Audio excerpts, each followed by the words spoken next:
Terry Newsom, host of Behind the Enemy Lines podcast. He's based in Chicago, and he just attended the No Kings rallies in Chicago. So now we got to direct witness what's going on at these rallies. Terry Newsom, welcome back to the show. How are you? Hey, thanks for having me back, Wayne. Appreciate it.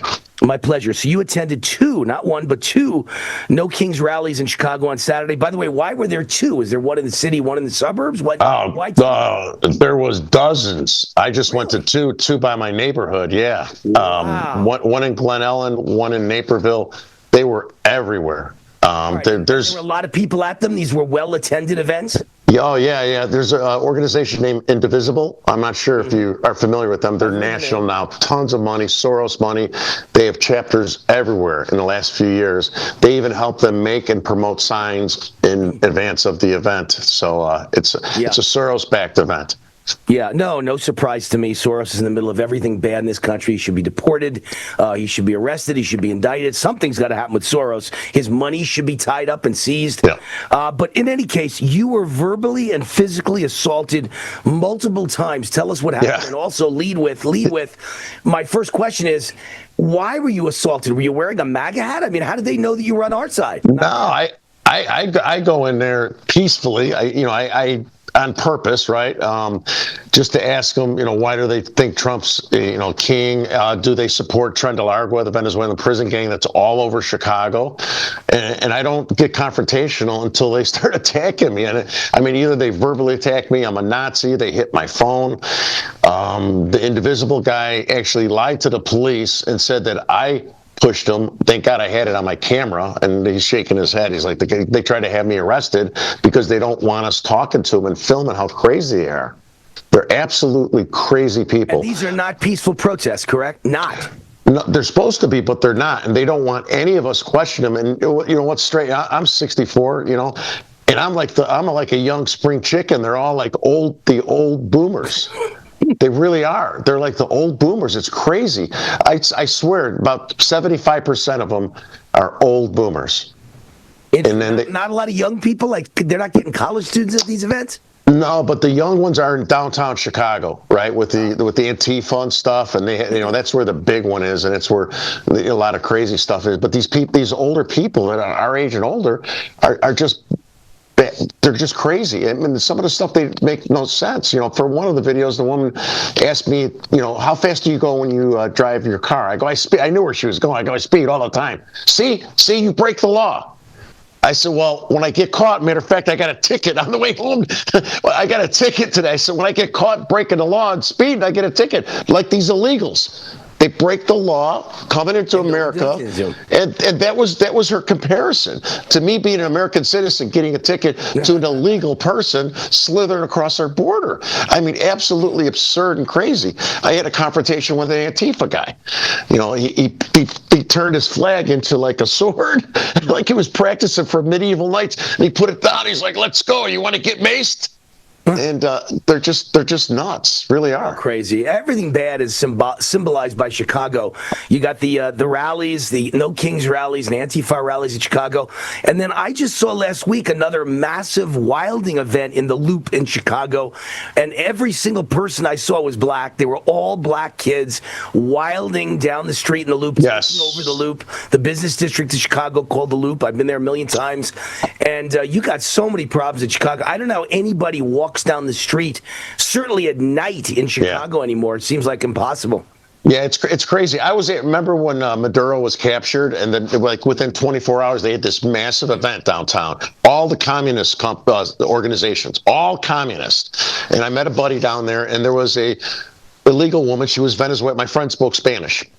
And all these white, liberals are up. We stand with the Venezuelans. We are with them, right? They're all white. And the woman who was selling candy with her child was from Venezuela. My friend spoke Spanish. She didn't even know that these people were supporting him, and she said he deserves to be in jail. She was happy. She didn't even know. And you got all these communists standing on their megaphones. We're with the people. There was one Venezuelan person there, that woman, who wanted him in jail. She couldn't speak a lick of English, and she didn't even know what. She just selling candy for her and her same son. thing everywhere. I saw in New York City they had massive demonstrations when we invaded, Venezuela, not Iran, Venezuela, and all the people were old, liberal, white boomers complaining, and then the Venezuelans were the counter demonstrators, Venezuela immigrants saying, "We hate this guy. He's terrible. He destroyed our family, destroyed our lives."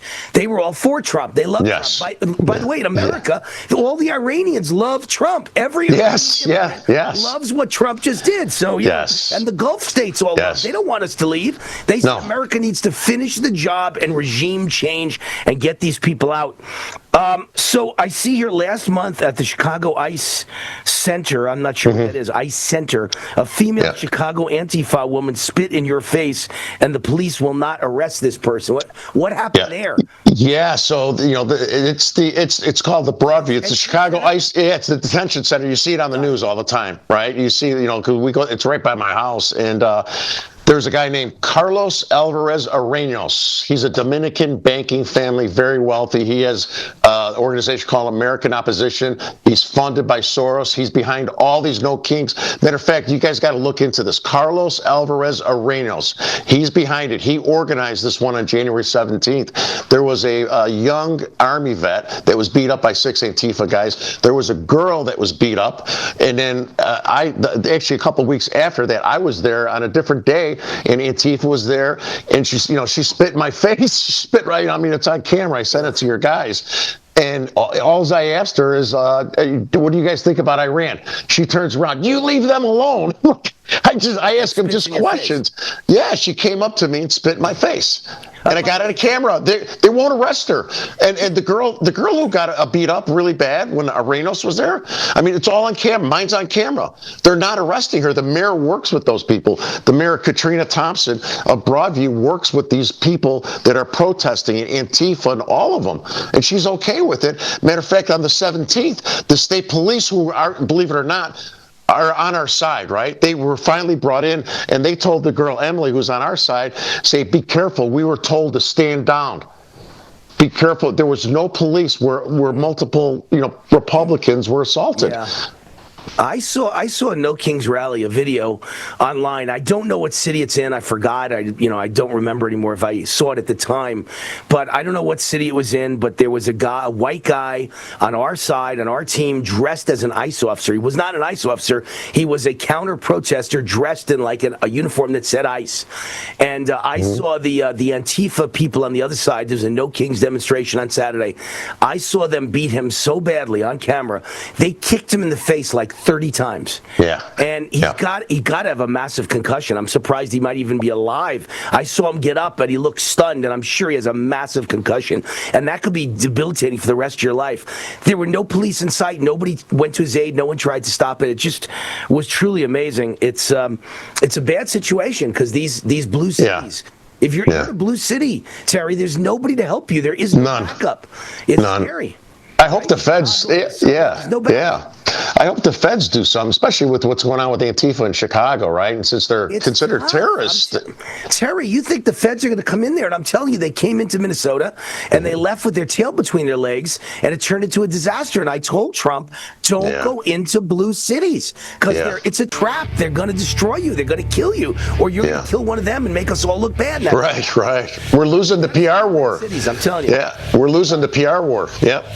I was going to say goodbye to you because we're going to a break, but I'm going to keep you on for another segment because I want to dig into the biggest story, I think, of the year, which is this girl, Sheridan Gorman, who got murdered in Chicago. Yes. Let's talk about that when we get back. Yes. The reaction of Democrat politicians is the single most disgraceful thing I've ever seen in my life. It's so stunning. They couldn't care less that this poor girl is dead, I guess, because she's white. So they don't care. They don't care. They're all paid off by the Mexican drug cartel, as far as I'm concerned. That's why they're so upset. But let's get into it. We'll get back more with Terry. Definitely. The Behind Enemy Lines podcast based in Chicago, Illinois. Yeah, you are behind enemy lines. Territory, my friend. We'll get back.